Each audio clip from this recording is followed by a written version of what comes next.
30 வருஷத்துக்கு மேல இது இந்த காணியில நாங்கள் விவசாயம் செய்து இருக்கிறோம். ஆனா இதுக்கான ஆவணம் பெற்றுக்கொள்ளையில பல தடவைகள் அளந்திருக்கிறாங்க. காணியை வந்து அதுக்கான ஒரு பொறுமதியை வேண்டும் பெற்றுக்கொள்ளையில அது காணி ஆவணம் இல்லாத சூழ்நிலை இருந்து இன்றைக்கு எங்களுக்கு இந்த அரசாங்கம் வந்ததுனால ஒரு அடிப்படை முக்கியமான விடயத்தை எங்களுக்கு கிடைச்சது பெருமையான விஷயம். அது இவ்வளவு காலம் இன்னும் இந்த அரசாங்கம் ஓடினா இது கிடைக்க போறது இல்லை. இன்றைக்கு இந்த அரசாங்கம் தான் இதை வேலையை செய்திருக்கா.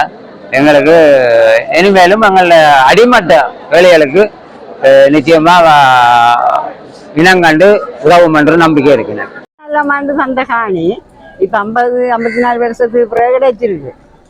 50-50 நீங்க என்ன சொல்றீங்க? இப்ப இதுக்கு பிறகு உலகம் உறுதி இல்லாம நீங்க எப்படி கஷ்டப்பட்டு நாங்களா இந்த காணிக்கே போகவே எங்களுக்கு ஒரு பயம் மாதிரி திருத்த கூட கஷ்டப்பட்டு கொண்டு இருந்த நாங்கள் இப்பதான் சந்தோஷமா இருக்கிறோம் கிடைச்சிக்கிட்டு.